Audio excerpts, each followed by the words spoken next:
Let's continue our focus on the fourth COVID wave now and what needs to be done to lessen its impact. I'm joined by Professor Shabhir Madhi, a vaccinologist and also Dean of the Faculty of Health Sciences at Wits University. Professor, thank you so much for your time. The numbers this evening yet again are very high, over 11,500 new cases nationally, 8,280 of them in Gauteng, and we've got a positivity rate of over 22%. So we are seeing such an extraordinary climb. I was looking back at the Gauteng figures, the peak of the July third wave in Gauteng, we were sitting at around, I think, 16,000 cases a day. In Gauteng, we're already over halfway on 8,000. Do you agree that we're going to hit the peak of the fourth wave in Gauteng within 2 weeks? And if so, how do you figure that? So good evening, Sally. And certainly I think in 2 to 3 weeks from now, we probably will be peaking in Gauteng. And the number of cases this time around is going to far exceed what was the daily case count during the course of the first 3 waves. I think we need to start becoming comfortable with the knowledge that we're probably going to have 30,000, 40,000 new cases per day if we test enough people. But I would be less concerned about the number of cases that are occurring because with this particular variant, we do expect there to be a significant number of breakthrough infections in people that were infected, as well as reinfections in people that have been previously infected. It's just because of the mutations of this variant that it's going to be able to evade antibody activity, which is really important when it comes to protecting against infection and mild COVID. On the other hand, what's important is that the slope of increase in Gauteng on hospitalizations is disconnected from the slope of increase of the number of cases. In that slope of increase in hospitalization is much more modest and in fact slightly lower than what was experienced during the course of the first 3 waves. And my estimate right now is that we probably will have more cases diagnosed, but fewer hospitalizations and fewer deaths in Gauteng and the rest of the country compared to what we had observed at any time during the previous 3 waves. And the reason for that is because of the immunity that's been induced. I was just going to ask why. Sorry, you're answering. I was going to ask whether you expect lower hospitalizations and lower deaths during this fourth wave. Is it because more people have had the virus, even if naturally occurring, and more people are vaccinated, or because Omicron is milder? Well, we don't know if Omicron is less virulent than Delta or Beta or Alpha. So I think that data still remains to be seen. But it will be difficult to unpack in South Africa for the very reason that you mentioned. We're completing a sero survey in Gauteng to define how many people have been infected during the course of the first 3 waves. And across Gauteng currently, it's at least 72% of people have already been infected during the course of the first 3 waves. And added to that is a percentage of people that have been vaccinated. So although vaccines as well as past infection might not protect well against infection due to this particular variant, what they will do is protect against severe disease and death much better. So for that reason, I believe that we will see an uncoupling or an unhinging of the number of cases and the case rate in the community per 100,000 compared with hospitalization and a death rate per 100,000 of the population. And is that because of what you were telling us about the T-cells when we first spoke, that you suspected the T-cells, as with previous variants, the antibodies might not be great at stopping us getting sick, but the T-cells would make sure that we wouldn't get very sick? Absolutely. So despite the number of mutations, when you look at T-cell responses that are induced both by vaccines and even more so with natural infection, it targets many more of the different parts of the spike protein as well as other parts of other proteins of the virus in the case of natural infection than the number of mutations that have occurred. So we would get relative preservation of the T-cell responses, whilst we might get complete knockout of the antibody responses that have been induced by past infection due to other variants, as well as due to vaccines. But for the different vaccines, it might also differ because some vaccines induce much higher antibody responses, and certainly after 2 or 3 doses of vaccine, and that could to some extent overcome some of the resistance and still also protect against infection and reduce transmissibility. How long will this immunity or T-cell protection last? And I ask that because in the UK, they're gearing up for a big booster program, every adult to get a booster shot on hearing news of this new variant. And of course, we're not quite there yet in South Africa. Our healthcare workers are due to get an extra shot. The immunocompromised are going to. But how long does immunity last, whether it's natural or from the vaccine? And how, ideally, how soon should we all be getting boosters? So in the case of boosters, it really depends what you're trying to achieve. If you're trying to protect against infection, then you're going to need to get boosters pretty regularly, and even more so when there's a variant that arises that's relatively resistant to antibody levels. But we're not trying to protect against infection, and I think all countries that are chasing after trying to reduce infection with vaccines are pretty much unfortunately wasting doses of vaccine that could better be utilized in low-income countries that are yet to be able to access adequate number of vaccines.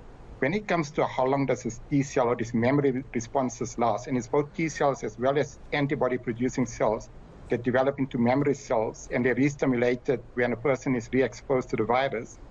The experience with SARS-CoV-1 as well as the MERS coronavirus indicates that those T-cell responses could last 5 to 6 years, and probably even longer. So I'm pretty confident that with SARS-CoV-2, either from vaccination or past infection, those T-cell responses will be lasting 5 to 6 years.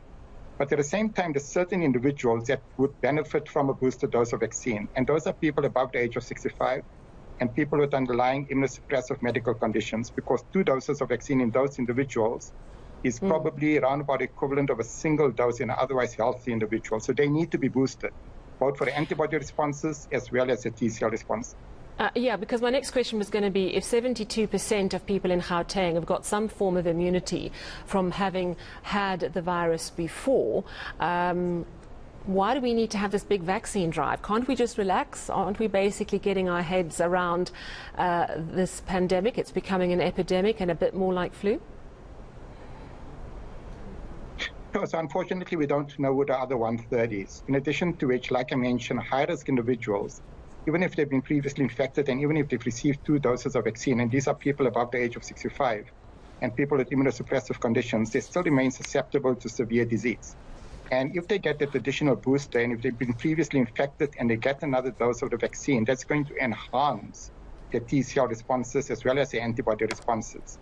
The residual burden of disease that exists in people above the age of 65, is an example, even if the vaccine is 90% effective, is probably greater than the amount of disease, in fact, probably 5 to 6 times greater than the absence of any vaccine and the burden of disease that occurs in people, as an example, between the 25 and 45-year age group.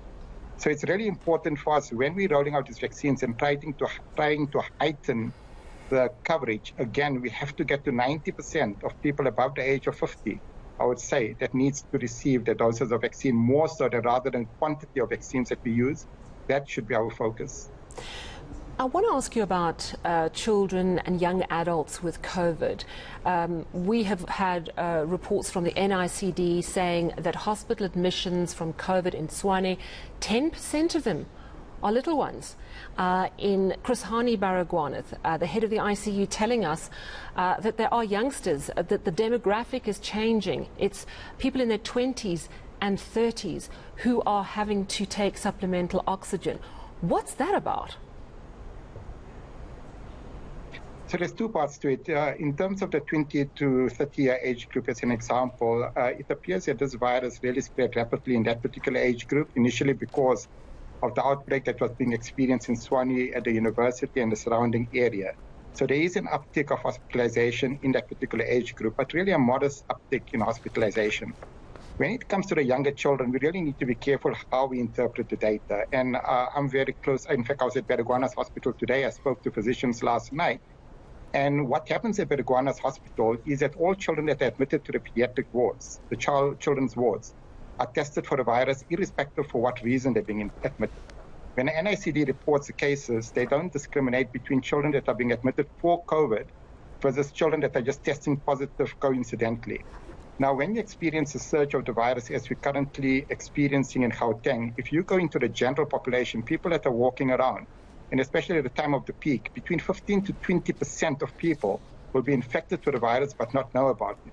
And that is pretty much what we also experienced when we investigated pregnant women that were delivering during the course of the second wave, where 15% of women at the time of the peak were testing positive, but they were coming to hospital to deliver babies and not because they had COVID. And the same thing applies to the young children. So there's a slight uptick in hospitalization in young children due to COVID, but most of what has been diagnosed as SARS-CoV-2 positive, these are children that are just being screened and coincidentally turn up with a positive result, because that's what we expect when a virus is really circulating at high intensity in the communities. All right, that's very interesting indeed. We know that the President told us last Sunday that he's probably going to speak to us again in a week's time, which makes it sometime this coming weekend. He didn't change any of the lockdowns. We know any of the levels. We know that the travel bans, he has frowned upon them. So we're not expecting him to say, shut down Gauteng. But as a scientist, as someone who understands how viruses work and the experience that we've gained from 3 previous waves, what do you think needs to change in terms of our restrictions, if anything? Well, the most impactful restriction is about indoor gathering. And the further, most impactful restriction would be to make it mandatory for anyone that wants to go into indoor spaces to be vaccinated. That would be the most impactful in terms of trying to limit the rate of spread of the virus. It's not going to prevent infections from taking place. And I think what we need to guard against, as I mentioned, is we need to guard against reacting just based on an increase in number of cases that are diagnosed.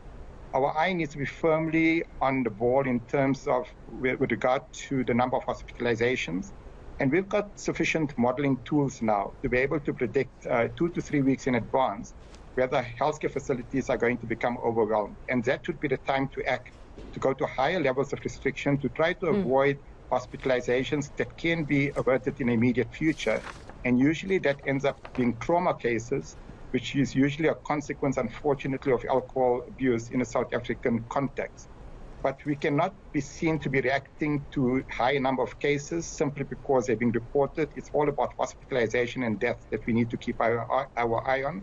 And that's what should dictate whether we go to higher levels of restriction. And even then, it can't be at a national level.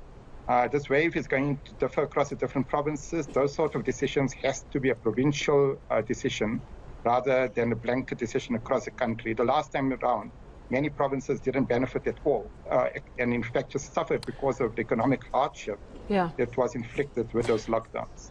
Professor Madhi, I have to ask you about hospital readiness. And yes, you say that with 70% of Gautengers having some form of immunity and the vaccination levels have started to climb a little, that hopefully will keep people out of hospital more and more. But with so many infections, we're likely to still have a fair burden at the peak. I want to ask about Chris Hani Baragwanath's readiness, and I also want to speak to you about Charlotte Maxeke. I heard this week that there was a burst pipe in the hospital. I mean, this is a hospital that had a fire earlier this year, which is not yet recovered from completely, and now news of this burst pipe, which meant that COVID patients apparently had to be moved. How ready are our facilities? Are we going to learn from the mistakes made around hospitalization and staff readiness from the previous waves? Well, I certainly hope that we've learned. We've had 3 waves to gain experience. I think what is required is familiar to decision makers. We need personnel, we need oxygen supply, we need PPE. Do we have enough beds? We certainly do have enough beds in Gauteng. The problem is not beds. It's about having adequate staff and having adequate PPE. And remember, we've got a number of COVID facilities that were built and that are still there, including just next to Baragwanath's hospital. So it has got a capacity of taking in 400 to 500 patients when at the maximum usage. It's all about ensuring that we've got a plans to adequately resource it in a shortest period of time, should it be required. The burst pipe at Charlotte is unfortunate, and from what I understand, they're not actually admitting any medical cases at Charlotte as a consequence of that. But that shouldn't put our facilities under pressure, because we do have alternatives, and the main thing is about planning and ensuring oxygen supply security, as well as to ensure that we've got the staff. The one concern is we're going into the new year, and a number of junior doctors are still waiting for their posting in the healthcare facilities across the country, the interns as well as the community service doctors. From the reading today, there was 1,500 doctors that have yet to be posted. And that would be a tragedy if we experience staff shortages in the midst of having people that are qualified but that haven't been employed by the National Department of Health and the provinces. Two very important issues there. Thank you for flagging them. Vaccinology Professor Shabhir Madhi. Of course, he's also Dean of the Faculty of Health Sciences at Wits University.